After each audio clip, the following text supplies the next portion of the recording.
जम्मू कश्मीर जो भारत सरकार अपने मैप में दिखाती है उसके अतिरिक्त जो हिस्सा है वो पाकिस्तान के अभी भी कब्जे में है और उस कब्जे वाले हिस्से में लोग खड़े होकर के सरकार और सेना के विरोध में प्रदर्शन कर रहे हैं और साथ ही साथ न्यूज निकल कर आती है कि वे आजादी की मांग कर रहे हैं। आजादी की मांग को आज के सेशन में समझने का प्रयास करेंगे क्योंकि तस्वीरें बड़े उग्र प्रदर्शनों की हैं, लोगों के मरने की खबर है, चर्चाएं हैं कि यहां पर लोगों में सरकार के विरोध में काफी ज्यादा गुस्सा, सेना के खिलाफ काफी ज्यादा बहस, इसी कारण से पूरी तरह से ये सुर्खियों में है कि 2 लोगों के मारे जाने की और 22 लोगों के घायल होने की सुर्खी फिलहाल न्यूज के अंदर तैर रही है। मेरे प्यारे साथियों, अगर मैप को हम एक बार के लिए देखें तो भारत के साथ जो मैप साझा होता है, मतलब हम लोग जो मैप देख रहे होते हैं उसमें पूरा पूरा जम्मू कश्मीर भारत के मैप में दिखाया जाता है, लेकिन जो वास्तविक स्थिति है वो कुछ इस तरह से है कि जो जम्मू कश्मीर का हिस्सा भारत के साथ में है उसके अतिरिक्त जो बचा हुआ हिस्सा है वो कुछ इस तरह से एक बहुत बड़ा हिस्सा, यानी कि जम्मू कश्मीर का एक मेजर हिस्सा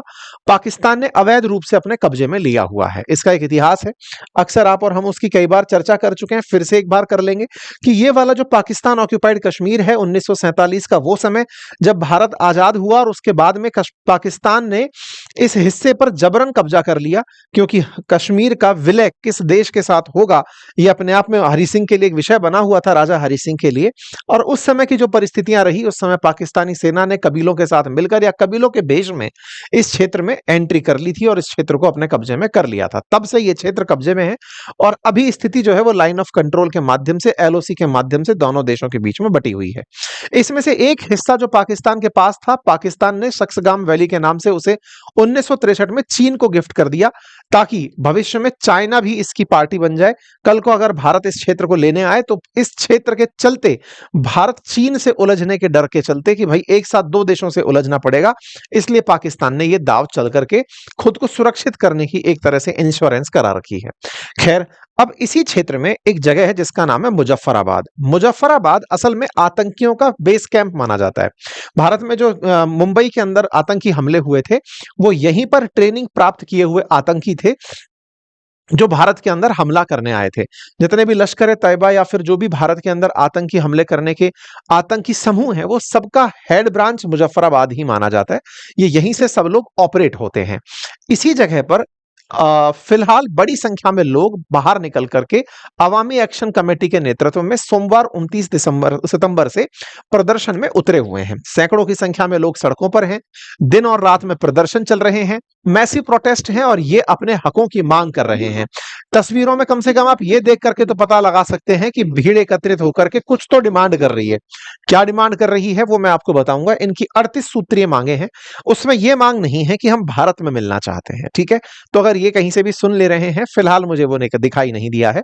इनकी अपनी मांगे हैं और उस मांग में आजादी की मांग भी एक है, ऐसा डिराइव किया जा रहा है, क्योंकि कहीं ना कहीं ये सरकार से और सेना से परेशान होकर के कहते हैं कि इससे बेहतर हम आजाद ही रह लेते। ऐसा क्या है 38 सूत्रीय मांगों में, किस तरह के अधिकारों की मांग है, वो भी हम आपकी चर्चा में लेकर आएंगे। इन प्रदर्शनकारियों में चूंकि सेना के विरोध में प्रदर्शन हो रहा है, वहां पर सत्तारूढ़ पार्टी के विरोध में प्रदर्शन हो रहा है, पाकिस्तान सरकार के विरोध में प्रदर्शन हो रहा है, ऐसे में ये सारे के सारे लोग अगर अगर अलग होते भी हैं तो ये भारत के लिए अपने आप में इसलिए बेहतर खबर है कि ये लोग अगर प्रोटेस्ट करते हैं पाकिस्तान की सेना के खिलाफ, तो ऐसे में अगर भारत कभी इस क्षेत्र में हमला प्लान करता है या फिर इस क्षेत्र को कब्जा करने जाता है तो यहां के लोकल लोगों का सपोर्ट क्या भारत को मिल पाएगा, यह अपने आप में एक बड़ा विषय इससे डिराइव होकर निकलता है। क्योंकि अल्टीमेटली लोग अगर परेशान हैं और उन्हें भारत वाला जो कश्मीर क्षेत्र है उसमें ज्यादा तरक्की और ज्यादा अमन दिखाई देता है, तो वो लोग क्या भारत के साथ मिलना चाहेंगे, यह विषय आज के सेशन में विश्लेषण किया जाएगा। यहां पर आप लोगों की भीड़ और प्रदर्शनों को देख सकते हैं। मीरपुर, कोटली, रावलकोट, नीलम घाटी, केरन, कई जगहों पर विरोध प्रदर्शन चल रहा है। जब भारत का मैप आप देखते हैं जम्मू कश्मीर का, उसमें इन मीरपुर को, मुजफ्फराबाद को भारत के मैप में भी दिखाया जाता है, ठीक है।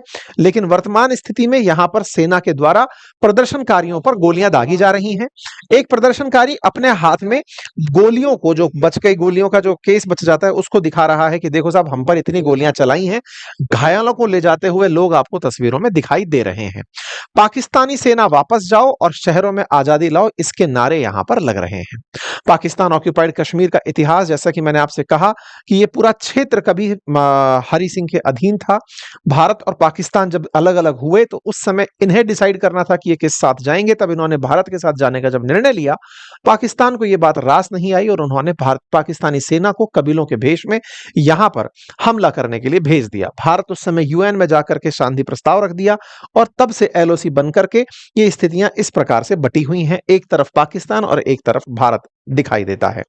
वर्तमान में पाकिस्तान ऑक्यूपाइड कश्मीर में लगभग 25.5 लाख की आबादी निवास करती है, जिसमें से गिलगिट बाल्टिस्तान में 8,70,000 लोग रहते हैं।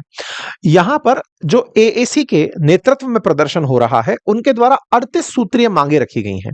उन 38 सूत्रीय मांगों की ये पूरी की पूरी लिस्ट है, जिसमें ये अपने द्वारा जो लोग यहां पर शासन कर रहे हैं, उनको जो तमाम प्रकार के पर्क्स और प्रिविलेजेस दिए जाते हैं, लाभ दिए जाते हैं, उनका विरोध कर रहे हैं। इनका कहना है कि जो रेफ्यूजीज पाकिस्तान में रहते हैं, कश्मीरी रिफ्यूजी जो पाकिस्तान में रहते हैं, उन्हें यहां की असेंबली में, यानी कि जो आजाद कश्मीर अपने आप को बुलवाते हैं, ये आजाद कश्मीर की जो असेंबली है, उसमें रेफ्यूजीज जो कश्मीरी हैं उनकी सीटें रिजर्व ना रखी जाएं, इसके लिए प्रदर्शन हो रहा है। वो सीटों का क्या मसला है वो मैं आपको बताऊंगा। साथ ही साथ में एजुकेशन को फ्री करने को लेकर, इलेक्ट्रिसिटी बिल को लेकर के, इंटरनेशनल एयरपोर्ट की मांग को लेकर के, तमाम प्रकार की टनल्स को लेकर के, जॉब कोटा को लेकर, जुडिशरी में रिफॉर्म को लेकर, तमाम प्रकार की जो मांगे हैं, पीएससी को लेकर के, यानी कि जो बुनियादी सुविधाएं हैं उनकी मांगों को लेकर के यहां पर प्रदर्शन हो रहा है। लेकिन जो सबसे मेजर प्रदर्शन है वो रिप्रेजेंटेशन को लेकर है, जो एएसी नाम की पार्टी यहां पर कर रही है कि यहां की जो 12 विधानसभा सीटें हैं वो कश्मीरी शरणार्थियों के लिए क्यों। इसके क्या लॉजिक है, उसके पीछे भी अभी मैं आपको बताऊंगा कि क्या कहानी है। असल में क्या होता है कि पाकिस्तान का ये जो आजाद कश्मीर नाम से जो इन्होंने क्षेत्र डिराइव किया हुआ है, इसमें 53 सीटें इनकी यहां की असेंबली में रखी हुई हैं। पाकिस्तान ऑक्यूपाइड कश्मीर को पाकिस्तान ने आजाद फील कराने के नाम पर कि हां तुम आजाद हो, हम तुम पर राज नहीं करते, उनको बकायदा एक विधानसभा, एक प्रधानमंत्री पद भी प्रधानमंत्री होता है। आजाद कश्मीर नाम से जो जगह पाकिस्तान ऑक्यूपाइड कश्मीर में है, वहां पर मुख्यमंत्री नहीं, वहां पर प्रधानमंत्री होता है। उसको लगाया जाता है कि तुम अपने आप में अलग हो और एक कानून के माध्यम से पाकिस्तान सरकार तुम्हारी मदद करती है। वास्तविकता में यह दुनिया को दिखाने के लिए, कश्मीरियों को बरगलाने के लिए था कि देखो तुम्हारे लिए आजादी पाकिस्तान ही सोच सकता है। वास्तविकता में केवल और केवल यह दिखावा था। पाकिस्तान की सेना, पाकिस्तान के लोग यहां पर पूरा इंटरफेरेंस शुरुआत से रखते आ रहे हैं। तो यहां की जो पार्टी है उसका डिमांड ये है, मतलब ये जो लोग एएसी कमेटी वाले हैं, इनका प्रदर्शन मांग इस बात पर है कि जो 53 सीटें इनकी असेंबली में है, उनके अंदर से 12 सीट ऐसी हैं जो कश्मीरी यहां से निकलकर पाकिस्तान में कहीं भी बस गए थे, उनको दे दी गई हैं। तो इन 12 सीटों में चूंकि कश्मीरी रेफ्यूजीज को रखी गई सीटें हैं, तो सरकार अपनी मर्जी से अपने आदमियों को वहां बिठा देती है और उसके चलते असेंबली में इनके विषयों को सही सा प्रमुखता से उठाया नहीं जाता। तो कुल मिलाकर 12 सीटों के लिए तो ये बवाल चल रहा है। इसके अलावा इस क्षेत्र में बिजली को लेकर के, क्योंकि मंगला नामक एक डैम है जो झेलम नदी पर बना है, उसकी 80% बिजली सिंध और पंजाब नाम का जो प्रांत है पाकिस्तान में, वो उस बिजली को कंज्यूम करता है। तो इन लोगों का कहना है कि बिजली हमारे यहां से प्रोड्यूस होती है, तो हम बिजली का ज्यादा बिल क्यों देते हैं। 1400 मेगावाट की बिजली इस क्षेत्र से पैदा होती है, लेकिन अपने उपयोग के लिए जब ये बिजली खरीदते हैं तो इन्हें बहुत महंगे दरों पर दी जाती है। तो इनका कहना है कि डैम हमारे क्षेत्र में, पानी हमारे क्षेत्र से होकर गुजर रहा है और लाभ जो है वो पूरा पाकिस्तान ले रहा है और हम ज्यादा बिल दे रहे हैं। ना इन्हें बुनियादी ढांचे की, मतलब बुनियादी जो इंफ्रास्ट्रक्चर है वो इन्हें मिल रहा है। भ्रष्टाचार चरम पर है। स्वास्थ्य सेवा, शिक्षा, साफ पानी, ये तमाम चीजों का इनके लिए हमेशा संकट बना हुआ है। तो ऐसे में यहां पर प्रोटेस्ट कई तरह की बुनियादी आवश्यकताओं के लिए हो रहा है। जैसे पिछले सालों में यहां पर सस्ते आटे और बिजली के लिए लोगों ने हड़ताल की थी, सस्ती बिजली के लिए यहां पर हड़ताल हुई थी। 2023 में बिजली की कीमतों के लिए गेहूं की सब्सिडी हटाए जाने के विरोध में यहां पर प्रदर्शन हुआ था। मतलब लोग यहां पर बुनियादी आवश्यकताओं के लिए सड़कों पर उतर करके प्रोटेस्ट करने आते रहे हैं। 2024 की भी यहां पर आप खबर देख सकते हैं, मई की खबर 2024 की यहां पर देख सकते हैं कि प्रोटेस्ट यहां पर हुए थे। जनवरी के 2024 की प्रोटेस्ट यहां पर देख सकते हैं कि लोग बुनियादी आवश्यकताओं के लिए यहां संघर्ष कर रहे हैं। ऐसे में सवाल यह है कि जो भारत में जो जम्मू कश्मीर है वर्सेस जो पाकिस्तान में जम्मू कश्मीर है, उन दोनों में से ज्यादा डेवलपमेंट कहां है। तो ऐसे में अगर भारत और पाकिस्तान को कई पैमानों पर कंपेयर किया जाए तो शिक्षा के क्षेत्र हो तो यहां पर भी पाकिस्तान ऑक्यूपाइड कश्मीर की तुलना में जो भारत का जो हिस्सा है वहां पर शिक्षा का प्रतिशत भी अधिक है और उच्च स्तरीय जो विश्वविद्यालय आईआईएम या एनआईटी जैसे जो क्षेत्र हैं ये भारत वाला जो जम्मू कश्मीर है इसके अंदर खूबसूरती से चल रहे हैं। इनकी संख्या भी 30 के करीब बताई जाती है। वहीं इनके क्षेत्र में 6 ही ऐसे विश्वविद्यालय हैं। भारत वाला जो जम्मू कश्मीर है इसके अंदर 77.3% शिक्षा है, साक्षरता है। इनके वाले क्षेत्र में 72% बताई जाती है। बात हो अर्थव्यवस्था की तो भारत का जो क्षेत्र है उसमें प्रति व्यक्ति आय इनसे 1,25,000 रुपए के आसपास अधिक बताई जाती है। यहाँ की अर्थव्यवस्था में पर्यटन का बहुत बड़ा योगदान है और जम्मू कश्मीर की जो गरीबी दर है भारत में वो 10.5% के आसपास है। बेरोजगारी दर 12.5% के आसपास है। वहीं पाकिस्तान के अंदर, पाकिस्तान ऑक्यूपाइड कश्मीर में भारत से लगभग 3 गुने बुरा हालात है। साथ ही साथ भारत का जो क्षेत्र है वो अंतरराष्ट्रीय स्तर पर टूरिज्म के लिए काफी ज्यादा रिकॉग्नाइज्ड है। इनके यहाँ पर बुनियादी सुविधाओं का भी अभाव बताया जाता है। बुनियादी सुविधाओं में बिजली, पानी, सड़क की यहाँ पर बड़ी कमी है, जबकि भारत का जो जम्मू कश्मीर है इसमें बहुत सारी सड़कें, बेहतर कनेक्टिविटी, बेहतर रोड ब्रिजेस, आए दिन हम लोग जिस तरह से रेलवे की कनेक्टिविटी और इनकी सारी खबरें सुनते हैं, भारत ने यहाँ पर वाकई में बेहतर विकास किया है। श्रीनगर पूरी तरह एक शहर की तरह बसा हुआ शहर दिखाई देता है। वहीं इनके हालात तुलनात्मक रूप से बेहतर नहीं है। इसी कारण से इन क्षेत्रों में उठ रहे जो मांग है वो असल में विकास के नाम पर है। लेकिन हाँ, पाकिस्तान ऑक्यूपाइड कश्मीर में चूंकि पत्रकारों की एंट्री बैन है तो वहां की खबरें निकल करके आना थोड़ा मुश्किल होता है।